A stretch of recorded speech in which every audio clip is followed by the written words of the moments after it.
Good day to you, Sid.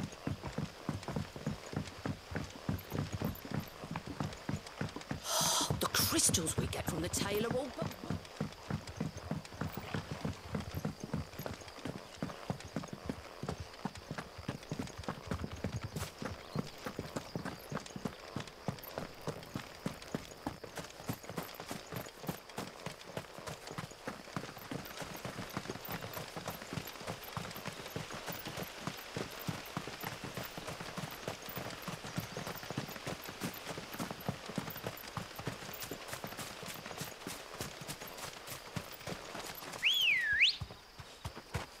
Good girl.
Griffins don't exactly make for easy prey. Let's hope our craftsman hasn't bitten off more than he can chew.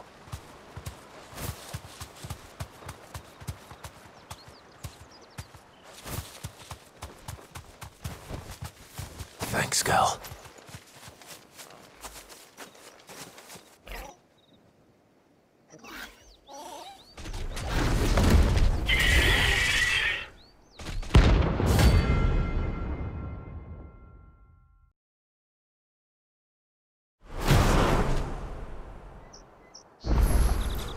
The leatherworker will have to wait.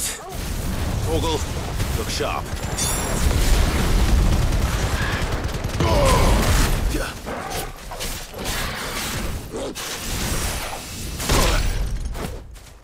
I needed that. Nice try. Thank you.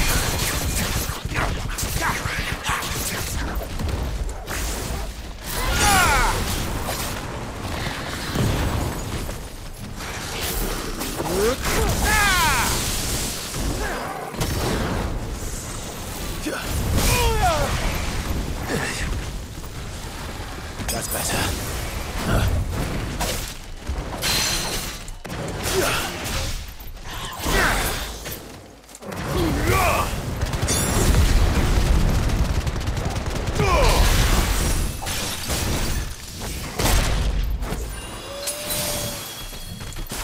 Take this.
Protect yourself, girl. Bet you're all ready.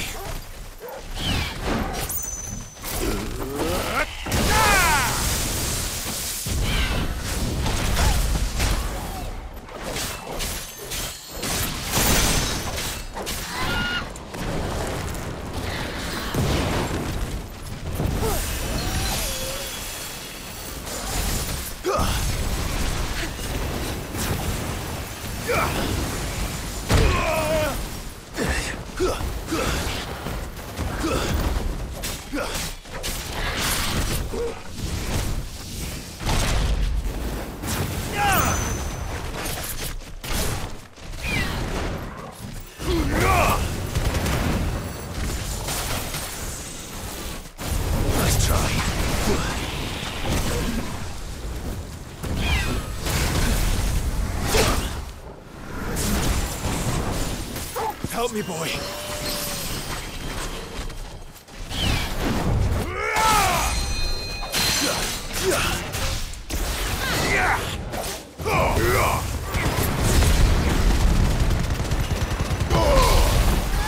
I'm hurt, Torgon.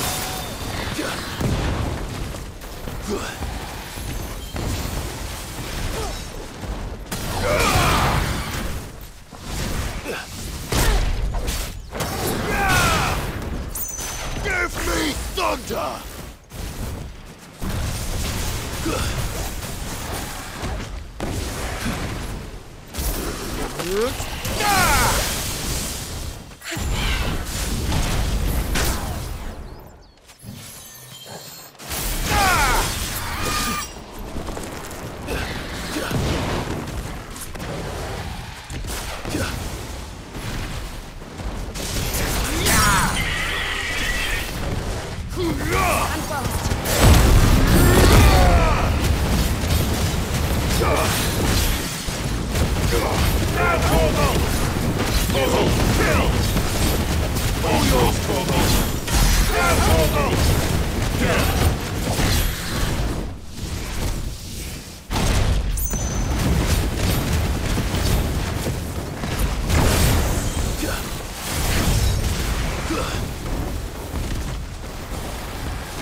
Is something there, boy?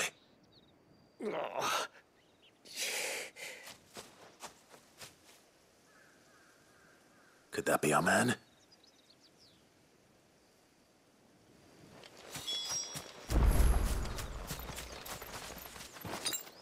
That's better. Are you all right? Dare say I'll survive. That griffin caught me before I could get an arrow off. Must have lost sight of me in the grass, though. I'd be dead if it hadn't. More likely than not. The name's Camille. I'm a lowly leather worker, if you couldn't tell by the smell of me. Not so lowly from what I hear. Do you remember selling to a merchant by the name of Karen? She's not an easy woman to forget. Bought a cuirass from me after I lost my buyer. Quite taken with my work, as far as I recall. Didn't stop her bartering me down to a pittance, though.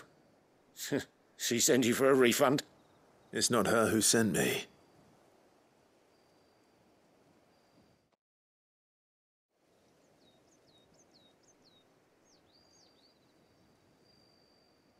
Well, consider me flattered.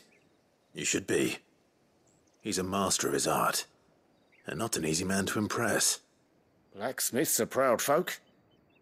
It's a rare thing indeed for one to praise a glorified tanner. And I don't imagine an impressive swordsman like yourself would be getting your steel from any but the best. I'd dearly love to help a fellow craftsman, but... well, actually, I suppose you could give him this. What is it? Treated leather. Same stuff I used to make that cuirass. If your man's as skilled as he sounds, he'll know what he's looking at. You sure? Well, you did save my life. And thanks to you, I'll be going home with all the griffin hide I can carry. I'd say it's the least I can do. Short of showing him how to make the thing myself, that is. But there are rules against it. Secrets of the trade and whatnot. In that case, I'll see that he gets it. I'd be much obliged if you would. Right. I've got some greaves to make. You send your blacksmith my regards. Will do. And thank you.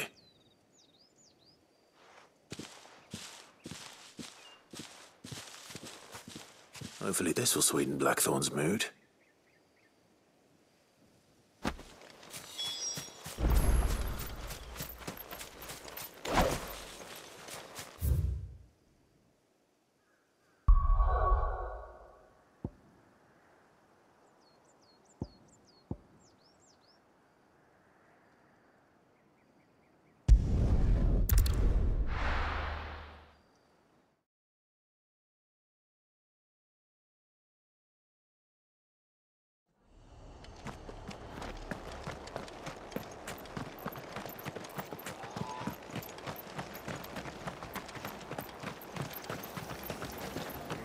What are you after?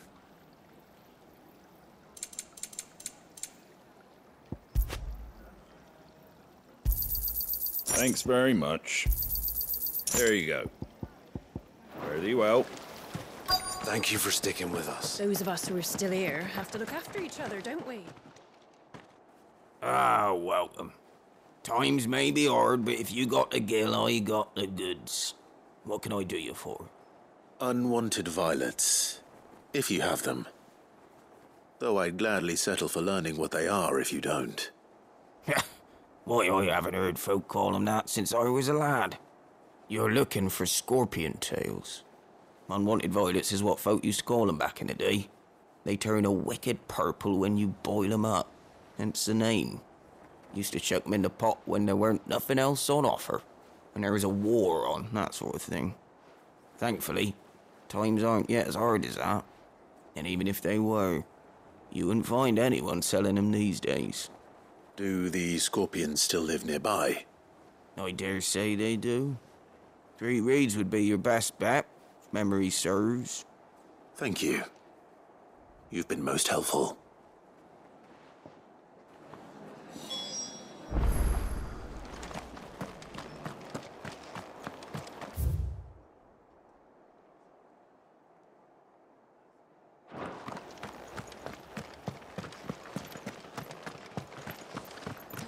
Stay sharp.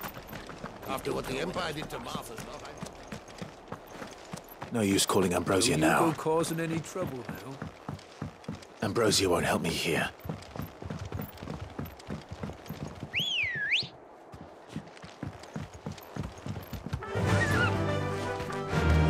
Fly, Ambrosia!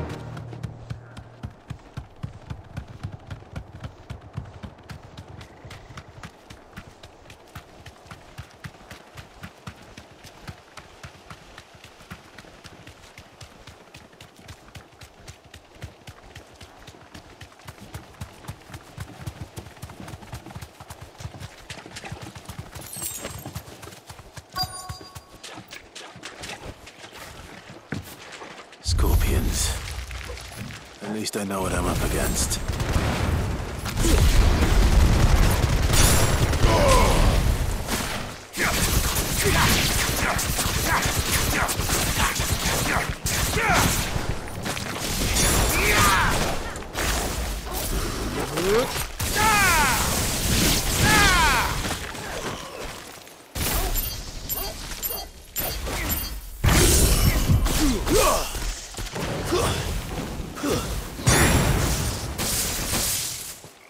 Stay down! Well, well.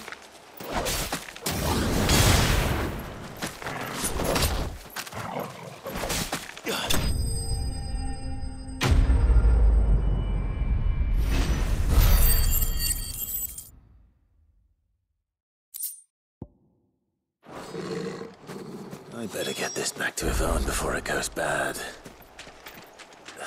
Or any worse, at least.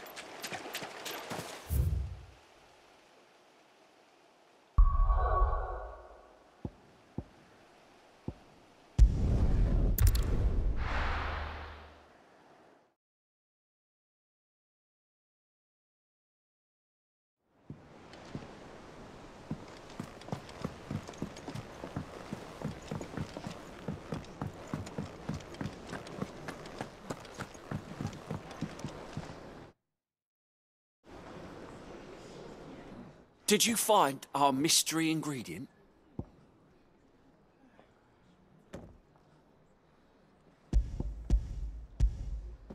I did indeed. Marvellous! Let's see. What am I supposed to do with this? It's poisonous, surely. You wouldn't be wrong. But that's your unwanted violet. Into the pot it goes, I suppose. Wait here. I won't be long.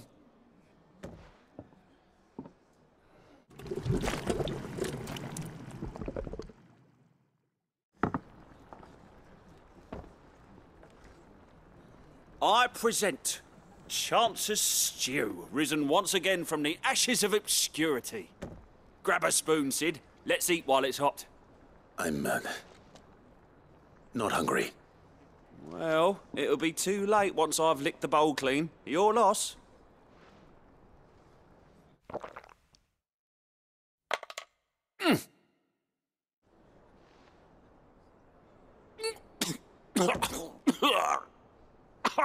Odin's teeth.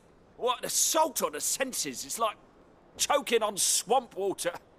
And yet, up through the pungency, there rise complex, meaty notes.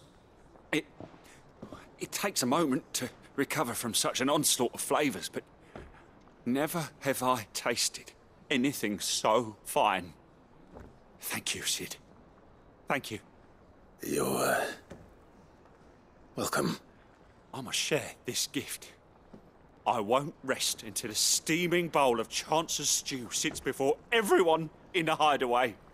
A single mouthful, and Molly will be breeding scorpions of her own. I'm sure she will.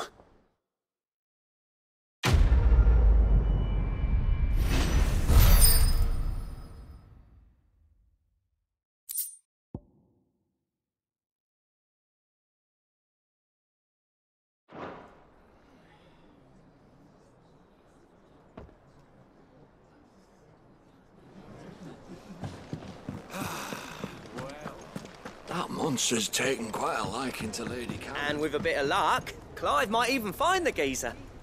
Bloody bit. How'd it go, Clive? Did you find him, or does the hunt continue? I found him.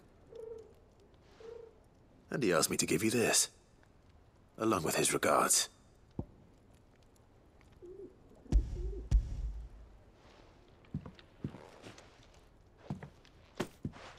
You're joking.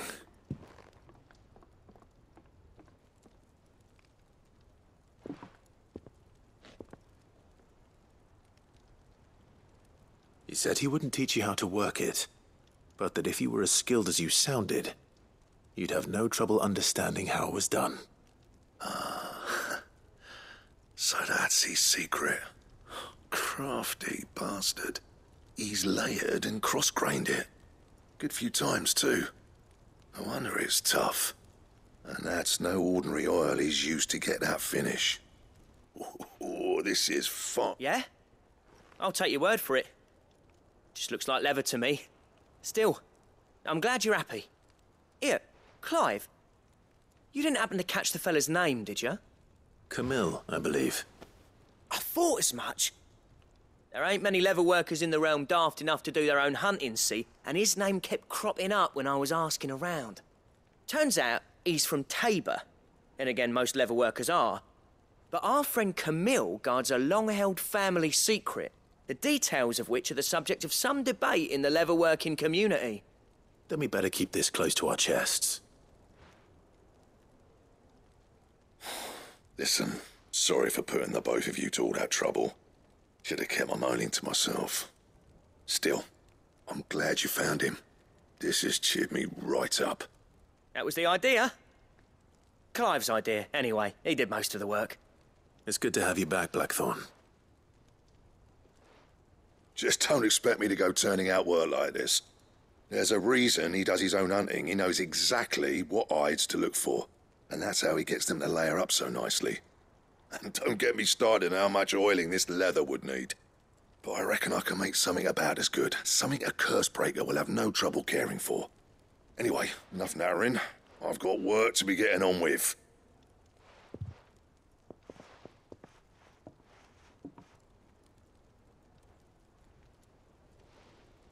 Looks like we won't be needing a new blacksmith. As if there was a better one out. I wouldn't have been the same anyway. Right, now that's sorted. Thanks, Clive.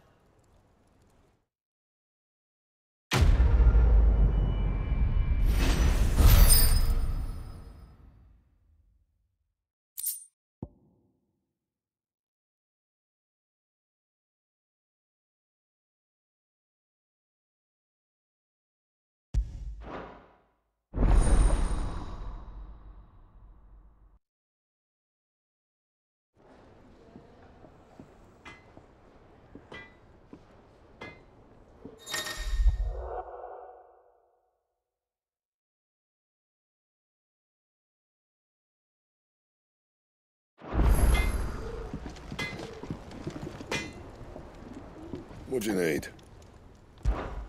So, what'll it be?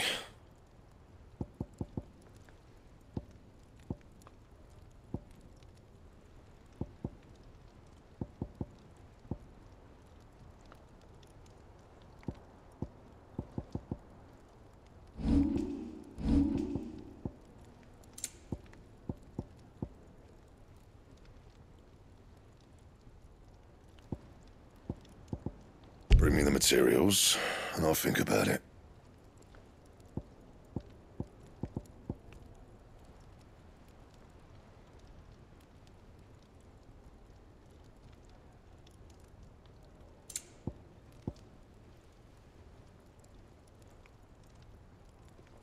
And? That monster's taken quite a liking to Lady Karen. He's not a monster. He's And what can I do for you? Go on, then.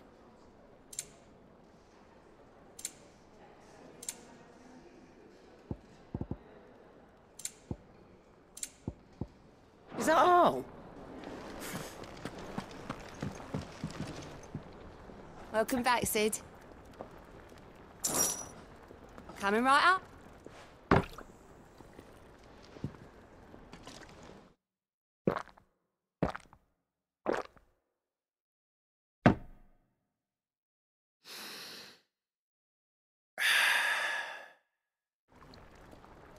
Oh, you're not leaving already, are you?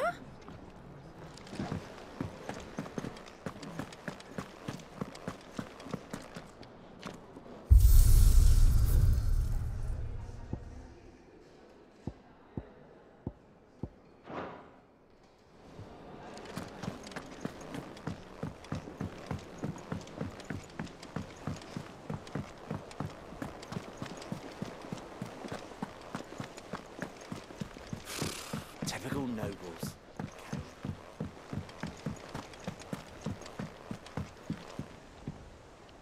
Back again, Lord Rosfield. I'm touched that you should find me such good company. It is not your company, but your counsel that I seek on this occasion. Ever the charmer. What will it be today, then? The Iron Kingdom. I need to know what to expect. You'll soon be setting sail for Drake's Breath, then, I take it. The mother crystal that rises from the boiling sea. There was a time when a true-blooded Rosarian had only to brave the waves to visit it.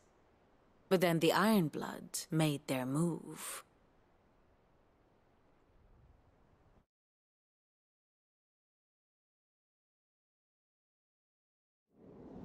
As you know, the Iron Kingdom rules over the islands to the west of Storm. Or rather, its church does. But this is not the pragmatic approach to state religion employed by the Holy Empire to manipulate the masses. No, the Iron Kingdom is the literal embodiment of the crystalline orthodoxy. And so, if one is to understand it, one must start there. As the name implies, the orthodoxy holds the mother crystal sacred, and they do not take kindly to heathens plundering the objects of their worship for the means to fill washtubs and light lamps with frivolous feats of magic. Indeed, the faithful consider ether a sinful thing, a poison no less. And to them, a dominant is an instrument of evil, albeit one they have proven only too happy to turn against their enemies. Some 80 years ago in Northern Storm, Drake's eye collapsed, Soon after, in pursuit of ether and with the Blight at their backs, the Northern Territories descended upon the Grand Duchy of Rosaria. And when the Shields of the Flame marched north to meet them, the Iron Kingdom spied an opportunity. A few short days later, the Crusaders landed on the island of Mount Drastanus, home of Drake's Breath, and plucked it from the duchy's grasp. Rosaria tried to reclaim it, of course, but to no avail. I doubt more than a handful of duchy men have set foot on its shores in your lifetime. Nor are they like to again, under the Empire's stewardship, meaning the Iron Blood will keep their island, and with it, the foothold they need to march on mainland soil when next they spy an opportunity.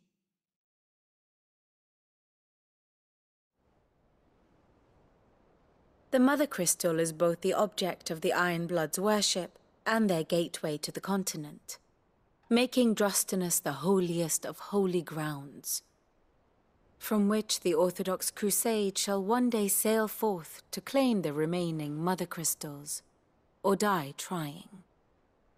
My father and my grandfather both traded blows with the Iron Blood for control of Drake's Breath. Had things unfolded differently at Phoenix Gate, we would have sent our entire fleet against them. But instead, they sent their fleet against Rosaria, sacked the capital, killed the men, and captured the women, including Jill. I'd say you'd be forgiven for wanting a little revenge, Clive. My only aim is to destroy the Mother Crystal. But thank you all the same. Not much else to do here. Let's see if Jill's ready.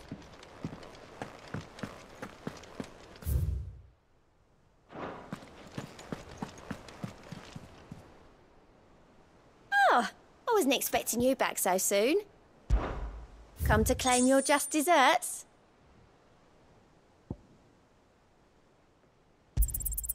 You earned this.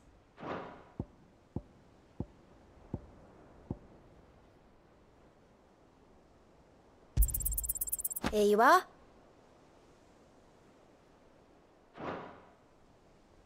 All done?